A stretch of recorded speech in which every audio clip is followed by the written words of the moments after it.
My name has been changed for my protection, and so has my city. But what I'm about to tell you is absolutely true. I spent 15 years in the world of darkness, and during those 15 years, my specialty was monitoring your children.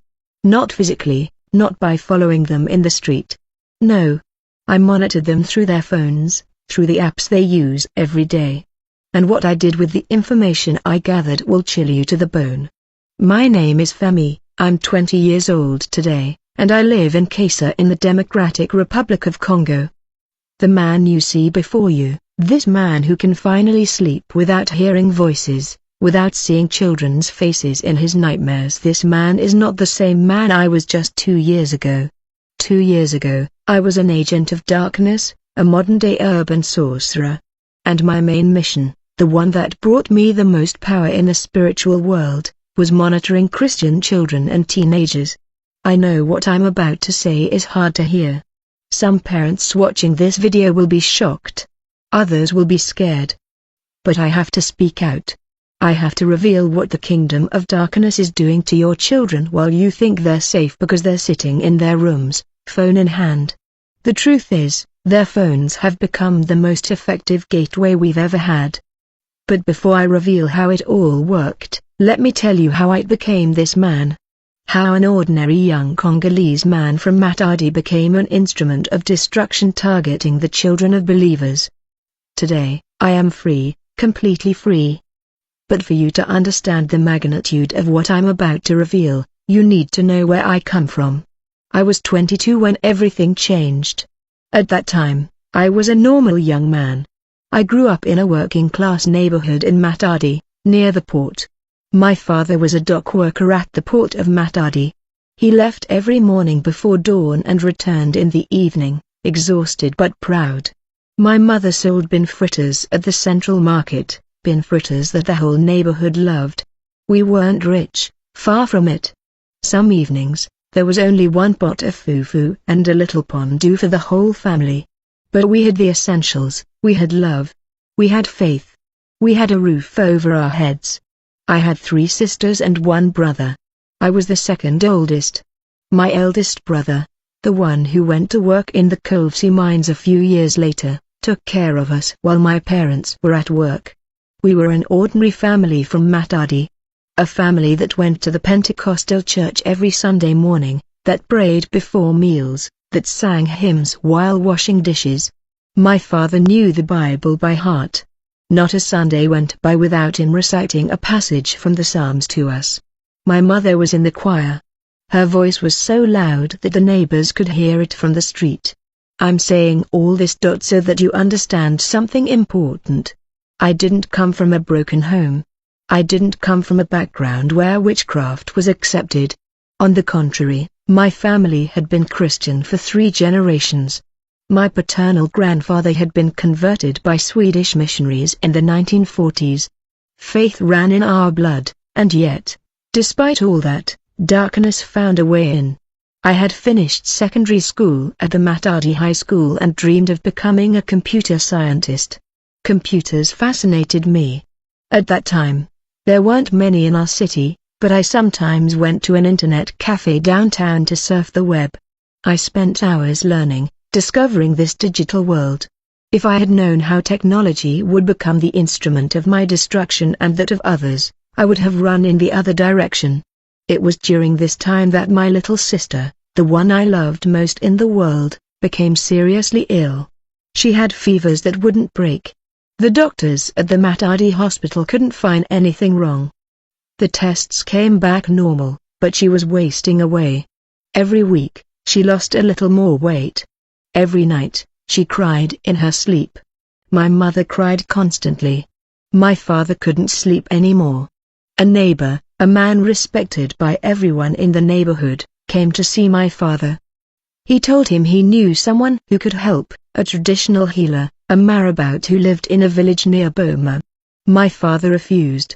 He said we were Christians, that God would heal his daughter. But the weeks went by, and my sister didn't get better. I made the decision myself.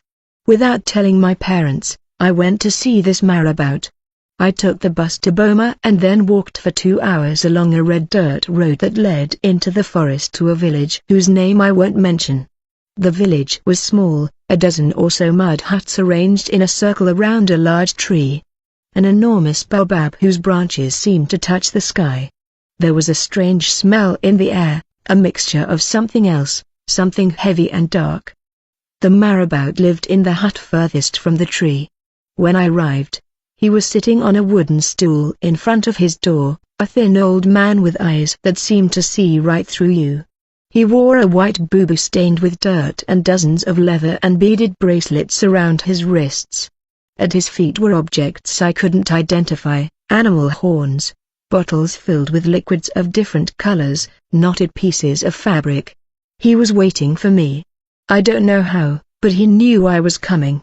Before I could even open my mouth, he mentioned my sister's name. He described her illness exactly as if a doctor had written him a report. The fever rising at night, the crying in her sleep, the weight loss, it all matched up. He even knew the name of the hospital where my parents had taken her. It frightened me, but it also impressed me. I thought that if he knew all this, he could surely cure her. He told me it was a spiritual attack launched by a jealous woman in the neighborhood. A neighbor who envied our family because my father had a stable job at the port. This woman had paid a witch doctor to send an illness to our family, and it was my youngest, most vulnerable sister who had been affected. And he told me he could stop everything. The price, he said, was simple. An ancestral prayer, a protection ritual, nothing dangerous, just a few words spoken over holy water. I was desperate. I loved my sister more than anything. I agreed. What I didn't know was that this so-called ancestral prayer was actually a pact, a commitment to the world of darkness. The marabout sat me down in his hut. He closed the door. He lit black and red candles arranged in a circle on the floor. Then he took a bowl filled with a dark liquid and asked me to drink. I hesitated. He looked me in the eyes and said, "Do you want your sister to live or do you want her to die?" I drank. The liquid tasted bitter, metallic, like blood mixed with herbs. Then he made me repeat words in a language I didn't know. Words that seemed to come from another world. My mouth pronounced them, but my mind didn't understand them. And as I repeated these words, I felt something change in my body, an intense cold sensation that started in my stomach and spread throughout my limbs. As if something foreign was entering me and taking possession of a space that belonged to me. The marabout wasn't just a healer, he was a sorcerer of Han. A man who had served the darkness for decades, who, by pronouncing these words I didn't even understand, opened a door I couldn't close on my own. I signed a contract whose terms I didn't know. I sold a part of my soul to save my sister's body. My sister recovered. In 3 days, the fever was gone. In a week, she was eating normally. My family praised God, thinking it was a miracle, but I knew the truth, and that truth ate away at me. 2 weeks after the ritual, the nightmares began. I woke up every night at exactly 3 a.m. I saw dark shapes in my room. I heard voices calling my name. And then one night, the marabout appeared in my dream. He told me the payment wasn't finished, that I had a debt that, to repay, I had to work for them. I had no choice, or at least, that's what I believed at the time. The marabout told me that if I refused, my sister's illness would return tenfold, that she would die in terrible agony, and that it would be my fault. So, I agreed. Out of love for my sister, I became a servant of darkness. In the early years, my work was simple. The marabout would send me to people's homes to place enchanted objects, a powder at a door, a knotted piece of cloth hidden under a bed, an egg buried in the yard, simple things that opened spiritual doors in people's lives. I didn't ask questions, I did as I was told. I was like a soldier obeying orders without understanding the strategy. Each mission gave me a little more power in the spiritual world. That's how it works in the darkness. You start with small tasks, and as you prove your obedience, you are given more important missions. You are given more power, more ability, and with that power comes an intoxicating feeling, a sense of superiority over ordinary people. You see things they don't see. You know things they don't know. You can do things they can't even imagine. After 3 years, the marabout sent me to Kinshasa. He said I was ready for the next level, that my abilities were too great for a small town like Matadi, and that Kinshasa, with its millions of inhabitants, would be my hunting ground. Then I rose through the ranks. The marabout saw that I had a special gift. I could sense people's spiritual energy. I could see, in the spiritual realm, the protections they had and the weaknesses in their armor. Some people had strong protections, walls of light around them built through years of prayer. Others revealed breaches, cracks in their spiritual armor caused by sin and doubt, disobedience, and above all, I could do all this remotely. I didn't need to be physically present. I could scan a person from the other side of the city. That's when everything changed. With the arrival of cell phones and smartphones in Africa, the Kingdom of Darkness had found a new weapon. A weapon no one suspected. Before smartphones, to monitor someone, you had to be physically present or send a spirit. It was slow, it was limited. But with phones, everything changed. Technology gave darkness instant and permanent access to billions of people.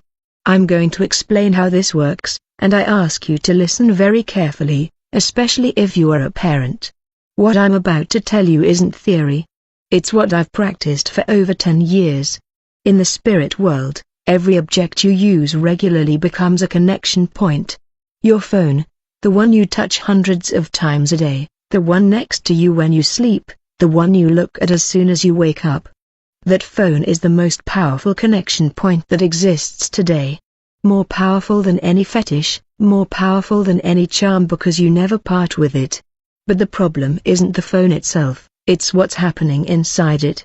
It's the applications. And I'm going to tell you something that very few people know. Some apps, not all, but some are used by the realm of darkness as portals for spiritual surveillance.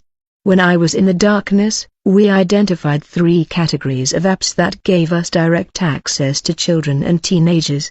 3 types of apps that almost all young people use and that parents almost never monitor. The first category was ephemeral messaging apps. These are the apps where messages disappear after a few seconds, where photos vanish, where conversations leave no trace. Parents think their children are sending funny pictures, but in the spiritual world, these apps are tunnels. Unmonitored tunnels. When a child opens one of these apps late at night, alone in their room, they are literally opening a spiritual window. And we, the agents of darkness, were waiting on the other side.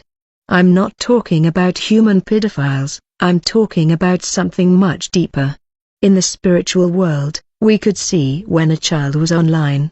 We could feel his emotional energy through the screen. Was he sad, isolated, angry with his parents?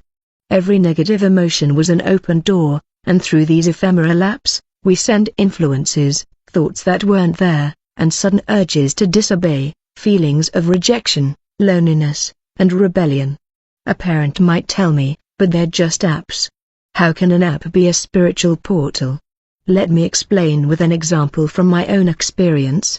There was a Christian family in Kinshasa. The father was a deacon in a Pentecostal church in the Mazina neighborhood. A respected man. He organized the Friday night prayer vigils. He visited the sick. He faithfully gave tithes. The mother led the women's prayer group. She fasted every week. She knew hundreds of hymns by heart. They had 3 children. The eldest, a bright teenager, was the pride of her parents, top of her class in high school, active in the church youth group. She sang in the teen choir, she prayed, she read her Bible. In the spiritual world, this family shone like a beacon. But this family had a spiritual debt. The deacon's father, a man who had died years before, had made a pact in his youth, a pact with a village witch doctor to achieve success in his business ventures. This pact had been forgotten by the family. No one spoke of it. No one even knew it existed. But in the spiritual world, debts are never forgotten, and this unpaid debt had become an open door. My mission was to destroy this family, starting with the children. We always begin with the children because they are the most vulnerable, and because when one child falls, the whole family collapses. I started with the teenager. Through the ephemeral messaging app she used to talk with her high school friends, I sent spiritual influences night after night. Not messages, not texts, influences. In the spiritual world, this is like a dark breath dot which passes through the screen and enters the person's mind. After 2 weeks, this young girl, who had been top of her class, began to decline. Her grades dropped. She started talking back to her parents. She stayed up until 3 a.m. on her phone. She no longer wanted to go to church. Her parents thought it was just a phase. They had no idea that their daughter was under spiritual surveillance, that every night when she opened this app, she was giving me access to her soul. The second category of app we used was short video social media. These platforms are where young people spend hours watching videos that are not only a few seconds long, scrolling endlessly, absorbing content without thinking. These apps are the most dangerous, and I'll explain why. When a child watches these videos, their mind enters a passive state. They no longer think, they no longer reflect, they absorb. And in this passive state, their spiritual defenses completely collapse. It's like someone leaving their front door wide open and falling asleep on the sofa. Anyone can walk in. In the world of darkness, we call this state waking sleep. The child's eyes are open, they're moving their fingers on the screen, but their mind is asleep. And it was in this state that we did our best work. I remember a boy, the son of a pastor from a large church in Gombe, the wealthy district of Kinshasa. This pastor led a megachurch with over 3,000 members. He preached on television. He had written books on prayer. He was a powerful man of God, feared in the spirit world. Even we, the agents of darkness, avoided going near him. But his son was different. This boy had an extraordinary spiritual gift. Even I, as a sorcerer, could sense it. When I watched him in the spirit world, I saw something I had never seen in a child. An intense, almost blinding light pulsed around him like a beating heart. This boy was destined to become a great man of God, perhaps a prophet or an evangelist who would reach entire nations. Saint shone like the sun in the spiritual world, and that was precisely why he had become a prime target. My mission was to steal that destiny, to extinguish it before it manifested in the physical world. How does a sorcerer steal a destiny? It's not like the physical aspect, it's a slow and methodical process. You must first disconnect the person from their spiritual source, sever the threads that connect them to God, and then you replace divine dreams with empty ones. You stifle the divine call under layers of distraction. And finally, when the person is sufficiently disconnected, you can siphon the energy of their destiny and transfer it into the world of darkness. For this boy, the perfect tool was short videos. This boy spent hours every night on this video app, and while he watched funny videos, dances, and silly challenges, I and other agents of darkness were working in the spirit world. We were draining his spiritual energy. We were replacing those dreams of God with empty dreams. We were severing the spiritual threads that connected him to his divine calling. Within 6 months, this boy, who used to pray every morning at 5 a.m., wasn't praying at all anymore. He wasn't reading his Bible. He didn't want to go to his father's church. And his parents, powerful people of God, didn't understand what was happening. They thought they were just going through a phase. They didn't know their son was under a coordinated spiritual attack carried out through a simple app on his phone. The third category of app, and this one is the most subtle, is online games. Games where children interact with strangers, where they create characters, where they enter virtual worlds. These games are demonic territories. I don't say this lightly, I say it because I've seen it with my own eyes in the spiritual realm. When I was still in the darkness, I attended meetings where high-ranking wizards discussed digital strategy. Yes, the darkness has strategies, plans, quarterly objectives, even if you might not believe it. and the strategy for online games was among the most sophisticated. Some of these games, in their spiritual dimension, are traps designed to capture young minds. Not all games. I'm not saying every video game is demonic. That would be simplistic and wrong. But some games, particularly those involving character creation, interaction with strangers, and immersion in parallel worlds. These games have been infiltrated by the realm of darkness. When a child creates a character in a game, they are performing an act of spiritual creation. They don't know it. Their parents don't know it. But in the spiritual world, that's exactly what happens. The child projects a part of their identity, their imagination, their creative energy into that virtual character. And this projected part, this extension of himself in the digital world, becomes exploitable by the forces of darkness. It's as if the child is sending a part of his soul into enemy territory without any protection. I personally oversaw operations where we used online games to reach children we couldn't otherwise reach. Children from Christian families who prayed, who had strong spiritual protections. Families where the parents were powerful intercessors. Normally, these children would have been untouchable. But the game bypassed all the protections because the child himself opened the door willingly without knowing what he was doing. There was one boy, the son of an intercessor from the church in Limit. This man was one of the most powerful intercessors I have ever met in the spiritual world. Every night, he would get up at 3 a.m. to pray. Not a lukewarm prayer, but a fiery prayer, a prayer of battle. When this man prayed, the walls trembled in the spiritual realm. Demons that had ruled entire neighborhoods for decades retreated when he opened his mouth. I myself had felt the power of those prayers. One evening, while I was conducting surveillance in the Limit district, those prayers hit me like an invisible wall. I was thrown back into the spiritual realm. It was like being punched by a giant. His son, a boy of about 10, was covered in prayer. His mother prayed for him every morning for an hour before he left for school. She would place her hands on his head and declare the protection of the blood of Jesus over every part of his life. His father blessed him every night before bed. He prayed over his room, over his bed, over his clothes. In the spiritual realm, this child was surrounded by such intense light that we couldn't even approach him. It was like looking directly at the sun. My spiritual eyes burned when I tried to scan him. We had tried for months to reach this child.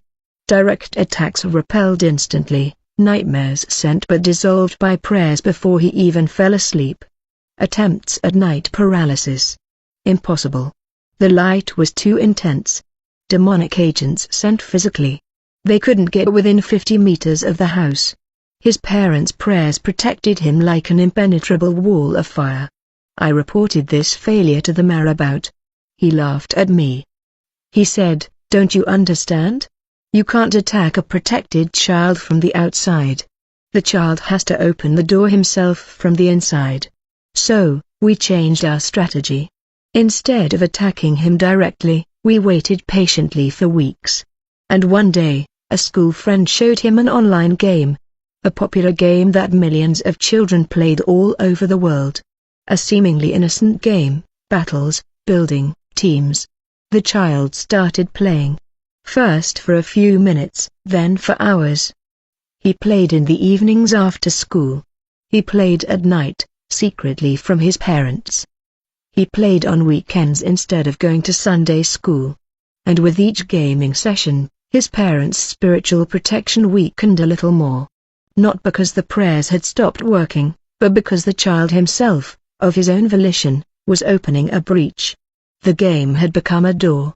And we, the agents of darkness, eventually entered. Within 3 months, this child, protected by daily prayers, was having nightmares every night. He became aggressive. He lied to his parents. He was stealing money to buy in-game credits. His spiritual light, that light I saw shining so brightly, was gradually fading. I'm telling you these stories not to scare you, but to wake you up. Because what I was doing, others are still doing right now. While you're watching this video, Agent Darkness is watching your children through their phones. It analyzes their emotions, identifies their weaknesses, and looks for openings. And the question every parent should be asking isn't just which apps my child is using, but how do I spiritually protect my child's digital life? Now, if you've felt deep concern for your children, if you've noticed unexplained changes in their behavior, if your children have become distant, rebellious, refuse to go to church, or spend hours on their phones late at night, I invite you to take powerful action right now. Write in the comments, "In the name of Jesus, I break all demonic surveillance over my children and declare their complete protection by the blood of Christ." Don't miss this step. Participating in a public declaration is powerful. When you name the mission and break it with other believers, you are waging spiritual warfare. And I can tell you from experience that when hundreds of believers participate and work together for victory, missions are broken. So participate now. Write in the name of Jesus, I break every demonic surveillance over my children and I declare their complete protection by the blood of Christ. That's why I want to tell you about the Destroy Affections, the 21-day deliverance protocol. It's a complete system designed to identify and close every spiritual door in your life. It consists of 21 days of focused prayer, 21 days of strategic declaration, and 21 days of systematic deliverance from the 7 main attacks that Christians most often faced when I was in darkness. This protocol was developed by believers who understand spiritual warfare deep within their being. I followed it myself after my deliverance. It was an integral part of my healing process, teaching me to recognize and close every door I had opened for myself and others. The link is in the description. Don't wait another day. The enemy doesn't wait. Why would you? Now let me tell you how I found myself at rock bottom and how God delivered me. For years, I did this work without remorse. I was effective, so effective that the marabout who initiated me entrusted me with increasingly important missions. Entire families, communities, schools. Yes, schools. Because the kingdom of darkness doesn't just target individuals, it targets institutions. In Kinshasa, I had a list, a document in the spiritual realm, not a physical piece of paper, but knowledge implanted in my mind by the demonic hierarchy. A list of influential Christian families whose children were to be monitored and spiritually neutralized. Families of pastors whose children had prophetic callings, families of deacons whose sons were destined to become evangelists, families of intercessors whose daughters carried the gift of healing, families whose children had powerful callings for their lives. Destinies that, if fulfilled, would cause considerable damage to the kingdom of darkness. Let me explain something that most Christians don't understand. The kingdom of darkness doesn't target people randomly. It has an intelligence system, an intelligence network if you will. Imagine, like an army identifying strategic targets before launching an offensive. Children with powerful callings are identified very early, sometimes at birth, sometimes even before. And as soon as they are identified, a mission of surveillance and neutralization is launched.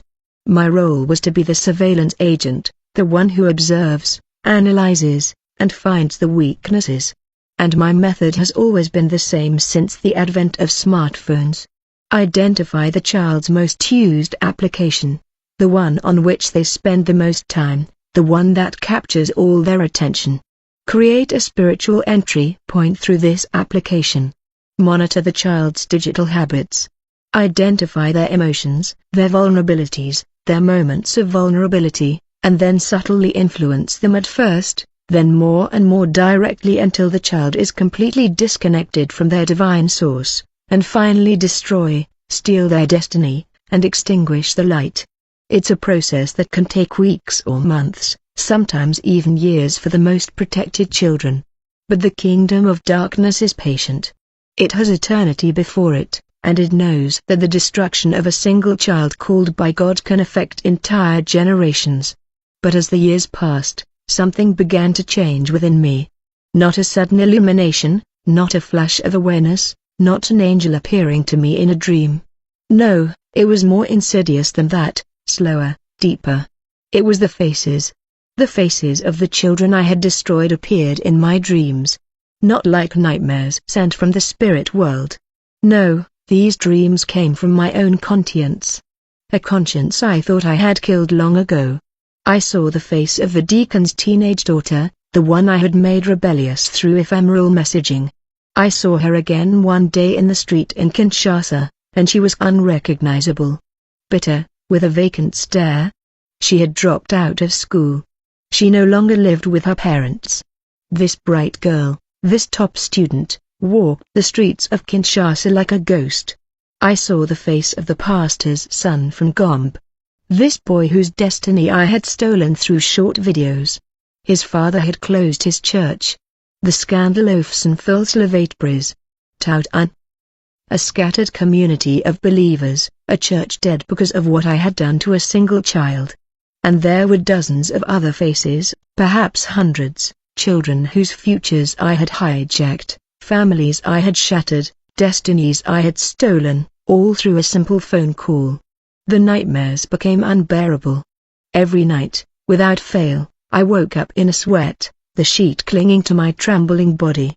I saw those faces staring at me with accusing eyes, children's eyes, teenagers' eyes, eyes full of questions.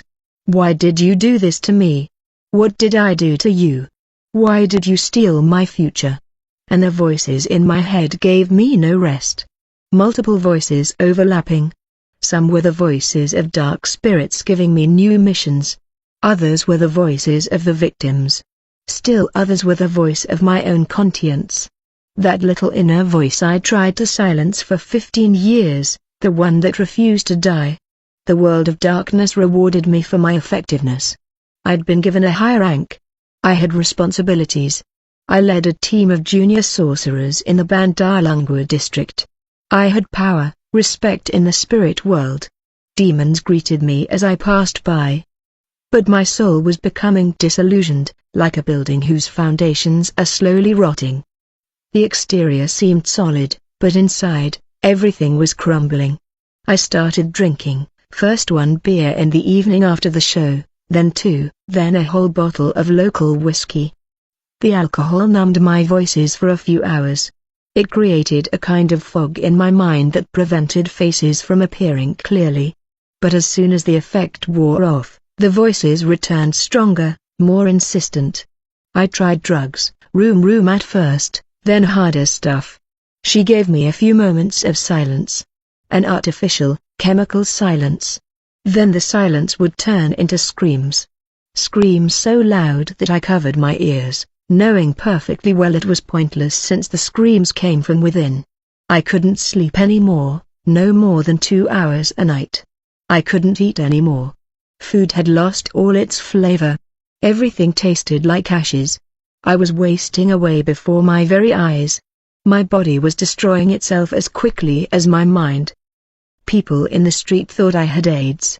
My landlord threatened to throw me out because I was screaming in my sleep and the neighbors were complaining. I was at rock bottom. The most effective sorcerer in Kinshasa was dying inside. And nobody knew. Nobody, save God. One evening, while riding my motorcycle through the streets of Kinshasa, drunk and desperate, I was speeding down Lumumba Boulevard. It was raining. The roads of Kinshasa, as you know, become rivers when it rains. Potholes turn into swimming pools. I could barely see anything. The rain was beating down on my face. The alcohol was blurring my vision. And in my head, the voices were screaming so loudly I couldn't even hear the engine. I lost control on a curve near the Limit Market. The motorcycle skidded on the wet asphalt, as if someone had pulled a rug under my wheels. I was thrown several meters. My body hit a cinder block wall. I remember the impact, the horrible sound of my bones breaking, the searing pain that shot through my entire body, and then blackness, total, absolute blackness, as if someone had turned off the light of the universe. I woke up in the hospital 3 days later, Kinshasa General Hospital, a communal ward with dozens of beds lined up, the smell of disinfectant mixed with sweat and suffering. The doctors told me I was lucky to be alive. Multiple fractures to my left arm and ribs, internal bleeding, severe head trauma. My face was so swollen I couldn't open my left eye. They told me someone had found me in the rain and brought me to the emergency room.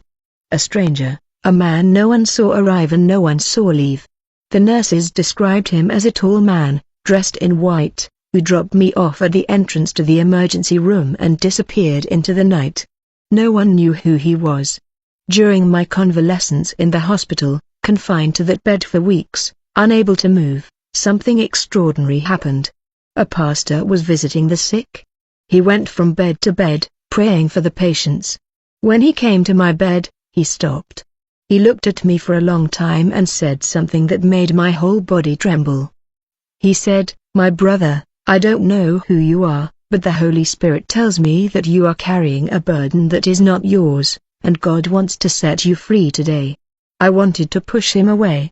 In the world of darkness, pastors were our enemies, our targets, not our allies. But I no longer had the strength to resist. I was broken physically, mentally, spiritually.